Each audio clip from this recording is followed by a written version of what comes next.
Okay, so next I want to bring up our featured speaker, Kelly Lobianco. Come on up, Kelly.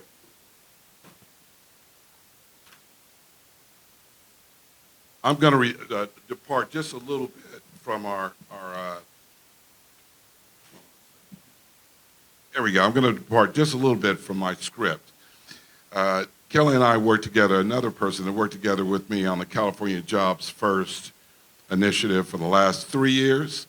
We were both on the steering committee out of 450 companies to start, over 700 now. 38 of us were voted in as steering committee members. I was blessed, I guess you could say blessed with herded cats and being the chair, but this is one of our strongest components. She showed up. A lot of times directors of really big public agencies, they feel they're important. Don't take this as a negative, but they send their surrogates. She showed up herself. And aside from that, she came here from New York. She brought a lot of, expertise to the LA region. And, she's a big advocate for economic security and mobility for all the residents. For those of you that need to know, she's managing a huge budget, but along with that comes responsibility. And I wanted her to come here today to talk to you about the LA County Department of Economic Opportunity. Kelly Lobianco, it's yours. Thank you, Kevin. Kevin really doing God's work on California Jobs First, so thank you so much. You had to wrangle hundreds and hundreds of people that all had big opinions, and you did a great job. As Kevin just said, I'm Kelly Lobianco, Director of the LA County Department of Economic Opportunity. I've had the pleasure of coming and joining BizFed in past conferences and convenings like this, and so happy to see so many people I know in the room. For those that don't know, the Department of Economic Opportunity, very, very quickly, we're the county's economic development agency. So that means that we help workers, businesses, and communities. That's our customers. We're here day in, day out to support inclusive and sustainable growth in the region that drives opportunity and mobility for all of our community members. When it comes to workforce, we oversee the LA County Workforce Development Board and 18 America's Job Centers of California. We partner with the other workforce development boards, which have a total of 40 plus job centers throughout the region, offering no-cost training, no-cost connection to job opportunities in every sector. But we do a little bit more than that. We also oversee our Office of Small Business, so direct concierge for entrepreneurs and businesses that want to start up and grow. We oversee certification and contracting, helping local diverse businesses access the procurement power of the county and other public sector agencies. And we do community development and placemaking in a region with 4,000 square miles. Understanding that all of our neighborhoods, all of our cities have a unique flavor and economy themselves, and so helping revitalize commercial corridors, look at private and public spaces, and reimagining them for community-serving use. So you might think about DEO in the context of today, about job seekers and youth and like building the future of work, but you can also see us in the historic General Hospital, where we're turning that historic institution that so many people, probably many people in this room, were born in, into affordable housing, into innovation zones, into spaces for commercial businesses to site and serve the local community, and green spaces. So we're really thinking about how do we revitalize our entire economy. But today we're here to talk a little bit about workforce, which is a passion of mine. I actually come from the workforce space in DC and in New York and now in LA. And so it's near and dear to my heart to do this well, and so excited to be among so many leaders and practitioners. A couple of things you might want to know about what's going on. I heard this last panel, which was excellent, and really it's more important to listen to them, because we're sort of behind the scenes. We're here helping set strategy, we're helping guide policy, we're helping marshal resources in. It's a really, really tough time if you read the news. It's hard to read the news, but it's also hard on our budgets. If you look at what's happening, both at the, it's not just both, but at the local, state, and federal level, we're having a rough time.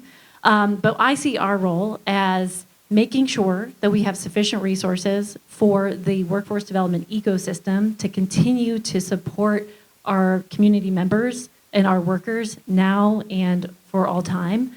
and actually also marshaling new resources that we've never had into the region. I've been so grateful to work with Kevin on California Jobs First, because that is a regional strategy where the ecosystem of partners, whether it's workforce development leads, economic development leads, private sector, our community-based organizations, philanthropy, all coming together to say, like, what do we want the future to look like, and how can we set a plan in action that mobilizes state to invest in us. And so through that effort, we actually just had $24 million approved by the governor for California Jobs First, yes, which is awesome, for life sciences. One of the major sectors that we know not only provides great jobs, but I heard my colleague at the Urban League talking about healthcare and improving our well-being. So we are going to be with LAEDC creating basically like a business attraction strategy, getting life science companies to come here, working with Bioscience LA to create our brand and making sure that everybody knows, whether it's local, whether it's national or global, the competitive edge for our life sciences sector. We're going to be working with LARDA to create acceleration spaces and access to capital for our unicorn, all of our great like R&D coming out of the amazing educational institutions and healthcare institutions here, and making sure they stay here all the way through manufacturing and commercialization.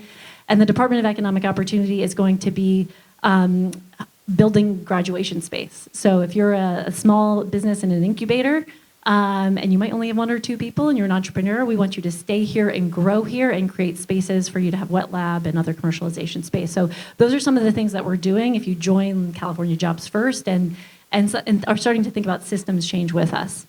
On some of the other things that we're doing that you might want to know about, I heard some folks talk about high road training partnerships. We're really excited to partner with the Urban League and probably some other folks in this room on those.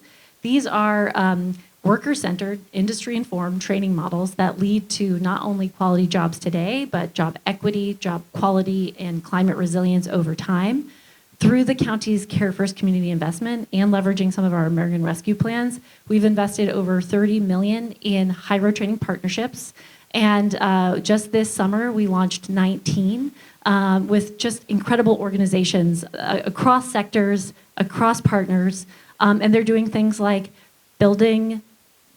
rebuilding from the fires. They're doing things like greening our industries. They are supporting home care workers, creating their own co-ops, really creative ways to lift up sectors that maybe have historically offered low wages to meet current demands in the region, and doing it creatively. And we're just excited to be able to bolster some of these models and continue to drive funds into those. We also are supporting our young adults. So the county runs one of the largest youth workforce development programs, Youth at Work. We offer paid work experience for young adults 14 to 24 to get an earn and learn opportunity with a work site, whether it's a private or public entity. Everyone in this room could have a Youth at Work participant if you want to partner with us in our job centers. But we're doing a couple of special initiatives because there are moments in our current economy that require it. So we have special programs for youth that have been impacted by the Eaton fire. So we're working with our new Altadena Job Center to get folks enrolled in that.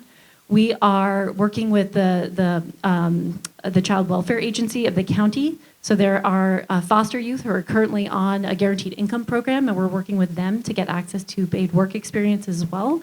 So as they transition out, they have a pathway into great jobs that the county supports. And we're going to be launching a program next week, so you hear it here first, to support youth that have been impacted by immigration enforcement action and their families that have been impacted. So we're trying to mobilize opportunities that not only give people experience in the professional realm, but also put money in their pockets, which we know is important to their families right now, especially as you're seeing cuts from all angles. And then 2 things that are happening that I just want to make sure folks know. Last time I was here, I think it was right after the fires, we were really right in it. We have supported over 2,000 workers with financial relief that have been impacted by the fires. But we also have partnered with the state Employment Development Department and the city of LA and our other workforce boards to bring in $20 million to help dislocated workers from the fires. And so we still are recruiting for 3 to 5 month paid work experiences with our county agencies on the cleanup and recovery. So folks that have been impacted by the fires can join Public Works, or they can join our beaches and harbors or public health departments, even join some of our AJCCs to get back into work and maybe even a pathway to the public sector. And we're partnering with folks like the Hospitality Training Academy to help sectors that were largely impacted by the fire. So not necessarily just dislocated workers, but others that lost their jobs in hospitality and professional services and in construction. And we're also investing in surge workforce for the rebuild. We know it's going to be a long rebuild over the next 5 to 10 years, and we have a lot of capacity for electricians and carpenters. And so we're working with our partners in the trades and many schools, hopefully in this room, to make sure that we're meeting that demand in real time. And so that when we rebuild locally, and that money goes back in the pockets of our partners. And then the last thing I'll say is that we know that, I was just thinking about your comment for 2 sentences. I was like, what would I say? I have a lot of optimism. We were created 3 years ago in the midst of the pandemic. And I can't if you wrote down all of the crises that we've faced in the last 3 years, I blacked some of them out. We just sort of move on to the next one. And when I reflect back, I'm like, oh God, I forgot that we had that situation that we managed through. I'm sure you all are processing the same. But the crisis is constant, but our ability to build the resilience of our workers and our businesses and our communities is something we can control, so that the impacts of those crises, those economic disruptions, is less impactful and less disproportionate than it has been for all time. And so that's what we're focusing on too, getting in a proactive posture of building resiliency in our communities, and making sure that we have a turnkey plan in a crisis. And so, for example, right now, there's a federal shutdown. This is going to be impacting benefits for folks. That is very, very real, and you're going to be hearing from the county in short order about, how do we get the word out and how do we support folks. We have immigration enforcement actions that are continuing to take a toll and create uncertainty in our region. And so, we are just making sure that whatever it is that we can do, whether it's relief, through cash grants and things like that, creating pathways to our youth at work programs, making sure folks know that our America's Job Centers are a safe place for them to join and find not only a job, but a connective network of supports, that's what the DEO and the county is all about. And so I hope to partner with you on one-off programs and also big ideas to bolster the security and the economic mobility opportunities for everyone in our region. Thank you. Yeah, I'm happy to take a couple of questions again.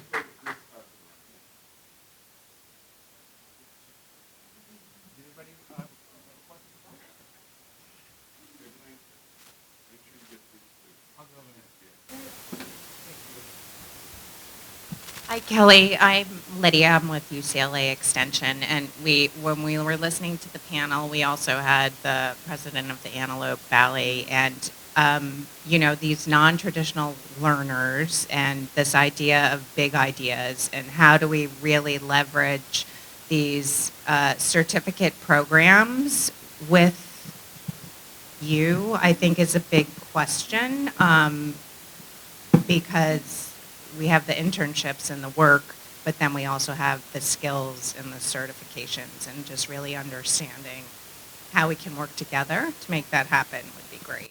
Yeah, I appreciate that question because I think that we have a lot of work to do to better connect our public workforce system and our education systems. It is happening now, and so I don't want to undermine, there's been a lot of amazing efforts and partnerships, but I think from the Department of Economic Opportunity standpoint, we would like to do more. And so,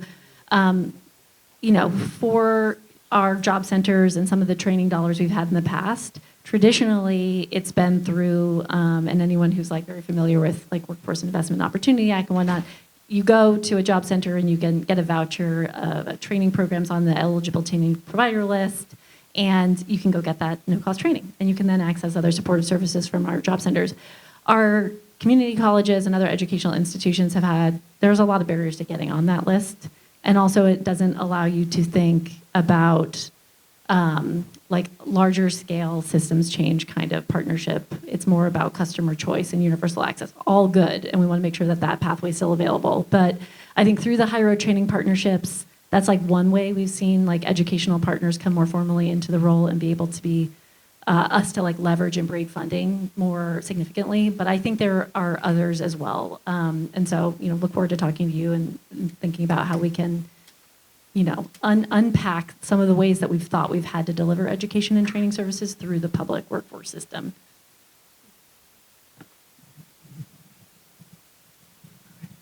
Hi, good morning, everyone. My name is Esther Landon. I'm the Senior Workforce Development Manager at Los Angeles World Airports, and I oversee the First Source hiring program over at LAX, and we connect local residents to private airport employer career opportunities there at the airport, and I'm a liaison for over 300 private airport employers. I host a quarterly workforce development task force meeting that we're having coming up on October 28th, so I'd like to invite everyone in the room to participate in that. It is a virtual meeting. I'll be more than glad to give you my business card so I can get you on that email distribution list. I did want to make a couple of comments. Our representative from the Port of Long Beach forgot to mention, I live in Long Beach, so this is why I'll speak on his behalf. The city of Long Beach just also launched a local hiring initiative as well. So a lot of the pathways that was mentioned at the high schools, students who graduate from those programs and other special populations that live within the city of Long Beach will also be given preferential points for positions with the city, including positions at the port. So I just wanted to throw that out there because I think that's a wonderful initiative, and it very similar to the initiative that I run over at Los Angeles World Airport. So I just wanted to give a shout out there. And I also wanted to just make a comment to our dean from the UCLA Extension program. In your presentation, you mentioned that employers are seeing the value of credentials to be equal along the lines with, college degrees. And so I would encourage us to change the way we talk about them. The words alternative credentials was used in the presentation. I would stop referring to ourselves as alternative because then it gives that impression that it's different than or it's less than. If the value is now there, let's start elevating ourselves by changing our language and stop calling it alternative credentials. Thank you. Yeah. Awesome. And you also mentioned about the regional collaborative that you were interested in. I would love to be able to talk to you and anybody else in the room about the talent pipeline management model that's funded through the United States Chamber of Commerce. And it's exactly what you're talking about. I've been through their training, I've been through their academy, so I'd love to be able to talk to you a little bit more about that because we're also implementing that over at LAX as well with our airport employers. Thank you. Awesome. I actually just want to lift up the Long Beach is doing something very cool with their pathways to Long Beach employment. And so I just want to lift that up too, because I didn't mention it here, that the county, we talk about high road employers a lot, but we're trying to make sure that the county is a good model ourselves and that we are also a high road employer. And we are hiring, like we're constantly hiring. We have over 110,000 employees. And despite the budget situation that you read about in the news, we still are hiring. And so we run a couple of programs called the PLACE program. I know our workforce team is here and certainly like connect with them if you're interested in helping like connect programs to pathways to county employment because we hire everybody. Thank you so much. Appreciate you, Kelly. You always show up. Kelly is one of those leaders that is accessible. She answers my call. She's here today.